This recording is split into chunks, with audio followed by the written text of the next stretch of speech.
អ្នកនរធ្លាប់ដែលអ្នកនរកំពុងអូស Facebook មិនបែបនេះហើយអ្នកនរចង់យើងអត់ទាន់ចង់មើលចឹងនិយាយថាយើងរវល់អញ្ចឹងយើងអូសមកឃើញវាតំណងយើងចង់មើលវីដេអូហ្នឹងឬក៏យើងចង់មើលអត្ថបទហ្នឹងជាម្ដងទៀតតែយើងធ្វើយ៉ាងម៉េចអ្នកនរអូខេអញ្ចឹងសម្រាប់វីដេអូនេះខ្ញុំនឹងចែករំលែកទៅកាន់យើងទាំងអស់គ្នាអំពីរបៀបក្នុងការ save អត្ថបទឬក៏វីដេអូហ្នឹងទុកក្នុង folder នៅលើ folder របស់ Facebook ផ្ទាល់តែម្ដងដើម្បីយើងទុកមើលថ្ងៃក្រោយនៅពេលដែលយើងចង់មើលយើងអាចចូលទៅមើលបានអូខេឧទាហរណ៍ហើយអ្នកទាំងគ្នាអូសមកឃើញនេះឃើញវីដេអូដែលគេនិយាយពីភាពរីកចម្រើនរបស់ CEO ឬក៏ស្អីមួយឧទាហរណ៍នេះរឿងថៃនេះអញ្ចឹងឧទាហរណ៍រឿងថៃនេះអញ្ចឹងអ្នកទាំងគ្នាចង់save ទុកដល់យើងមិនចាំបាច់ធ្វើការ download ទេយើងគ្រាន់តែ save store លើ Facebook តតែម្ដងមិនបាច់ចំណាយ memory ទូរស័ព្ទទេអូខេអញ្ចឹងដើម្បី save អ្នកទាំងគ្នាគ្រាន់តែចុចធ្វើតាមខ្ញុំមកចុចសញ្ញា 3 tray នេះអ្នកទាំងគ្នាអា3អុចខាងលើហ្នឹង3អុចនេះអូខេ3អុចនេះបន្តមកទៀតអ្នកទាំងគ្នាគ្រាន់តែយកពាក្យថា save video អូខេ save video អូខេតមកទៀតវាឲ្យកន្លែងនេះយើងចង់ save ក្នុងអ្វីដែលយើងធ្លាប់បង្កើតហើយក៏បានដែរយើងអាចបង្កើត folder មួយថ្មីកន្លែងនេះ new collection អូខេចុច new collection មកហើយអ្នកទាំងគ្នាវាយពាក្យថា video អញ្ចឹងរាល់វីដេអូទាំងអស់យើងនៅពេលដែលយើង save ទុកយើង save ដាក់ក្នុង collection name ហ្នឹងតែមួយ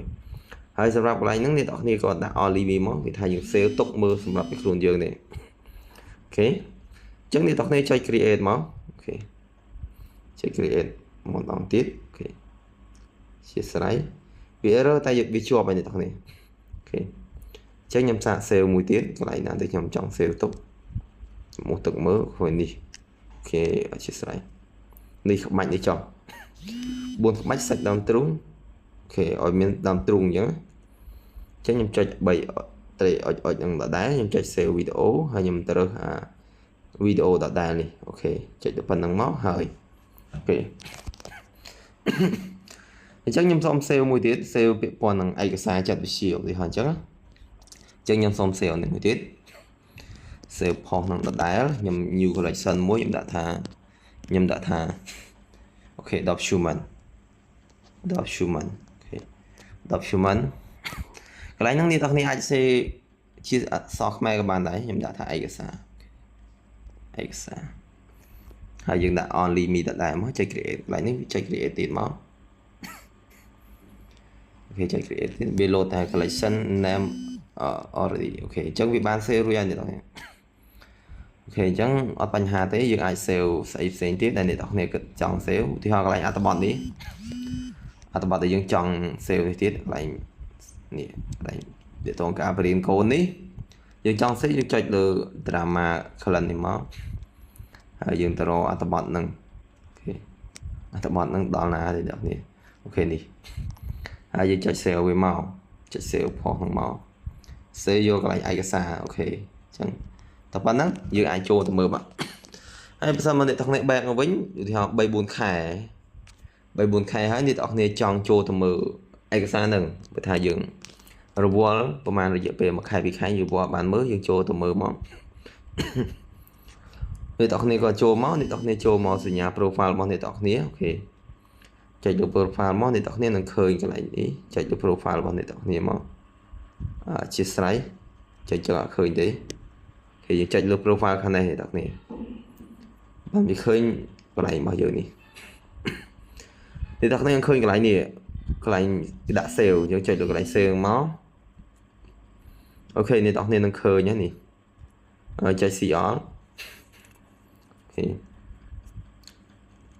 នេះបង្ហាញហើយជាស្រេចនេះវាមានវីដេអូមានអីដែលយើងបាន save អញ្ចឹងបែកវិញយើងធ្វើមើល category របស់យើងមានឯកសារនិងវីដេអូអញ្ចឹងយើងអាចចុចមើលឯកសារមាន2ដែលយើងបាន save នេះអ្នកនរក៏យើងគាត់ចុចលើឯកសារហ្នឹងមកវាសូទៅដល់កន្លែងហ្នឹងតែម្ដងអូខេមួយទៀតក៏ដូចគ្នាដែរចុចមកវាមើល page ហ្នឹងតែម្ដងហើយវីដេអូដូចគ្នាចុចលើវីដេអូអ្នកនរឃើញវីដេអូ2ដល់ដែរចុចមកយើងអាច play គេមើលគេហាត់ប្រាណអីអញ្ចឹងណាអូខេ អញ្ចឹងវីដេអូរបស់ខ្ញុំមានតែប៉ុណ្្នឹងទេអ្នកនរគ្នាបើសិនបើយើងអូសវីដេអូណាឃើញតែចាប់អារម្មណ៍អ្នកនរគ្នាអាចធ្វើការ save ជារបៀបហ្នឹងដើម្បីយើងអាចមើលបាននៅលើ Facebook ដដែលដោយមិនចំណាយពេលយើងចូលទៅក្នុងមិនថា app នៃទូរស័ព្ទដៃរបស់យើងឯងអ្នកនរគ្នាតែ gallery របស់យើងទេគឺយើងអាចចូលមើលក្នុង Facebook បានជាធម្មតាអូខេអញ្ចឹងអរគុណអ្នកនរគ្នាវីដេអូខ្លីរបស់ខ្ញុំមានតែប៉ុណ្្នឹងទេហើយខ្ញុំសង្ឃឹមថានឹងខ្សែវីដេអូនេះអ្នកនរគ្នានឹងពេញចិត្តហើយនឹងជួយចុច like ចុច share វីដេអូរបស់គ្នាហើយនឹងជួយចុច subscribe នៅ channel របស់ខ្ញុំហើយជួបខ្ញុំខ្សែវីដេអូក្រោយនៅឱកាសក្រោយនឹងខ្ញុំធ្វើវីដេអូចែករំលែកទៅកាន់អ្នកនរគ្នាអូខេនេះវីដេអូនេះរដូវភ្លៀងធ្លាក់គឺស្បូងកែបមែនទេគេចាប់កែបកន្លែងនេះរដូវភ្លៀងធ្លាក់ហើយគឺមានកង្កែបហើយអ្នកនរគ្នាអូខេអរគុណជួបខ្ញុំខ្សែវីដេអូក្រោយបាយបាយ